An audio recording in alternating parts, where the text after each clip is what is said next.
മാനസികമായും ശാരീരികമായും പീഡനത്തിനിരയായ കുട്ടികളുടെയും സ്ത്രീകളുടെയും എണ്ണം ദുബൈയിൽ മുൻവർഷത്തേക്കാൾ വർദ്ധിച്ചതായാണ് report. Dubai Foundation for Women and Children പുറത്തുവിട്ട കണക്കുകൾ പ്രകാരം ഈ വർഷം ആദ്യ 4 മാസത്തിനുള്ളിൽ 31 പീഡന കേസുകൾ റിപ്പോർട്ട് ചെയ്യപ്പെട്ടു.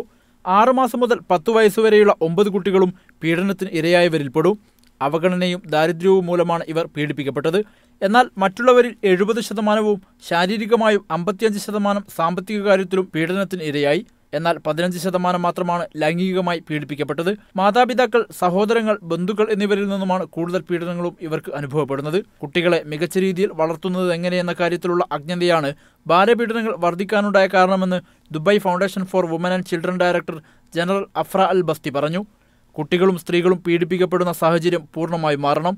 ഇതിന് ശക്തമായ നടപടികൾക്ക് പുറമെ മതിയായ ബോധവൽക്കരണങ്ങൾ നടത്തുമെന്നും അധികൃതർ പറഞ്ഞു. ബാലപീഡനങ്ങൾ ദുബൈ ഫൗണ്ടേഷനെ നേരിട്ടോ ടെലിഫോണിലൂടെയോ അറിയിക്കാം. പോലീസിനെയും പ്രോസിക്യൂഷനെയും ബന്ധപ്പെടാമെന്നും പരാതി ലഭിച്ചാൽ കേസിന്റെ സ്വഭാവം പരിഗണിച്ച് ഫൗണ്ടേഷൻ നടപടികൾ സ്വീകരിക്കുമെന്നും അഫ്ര അൽ ബസ്തി പറഞ്ഞു. Media 1 Dubai.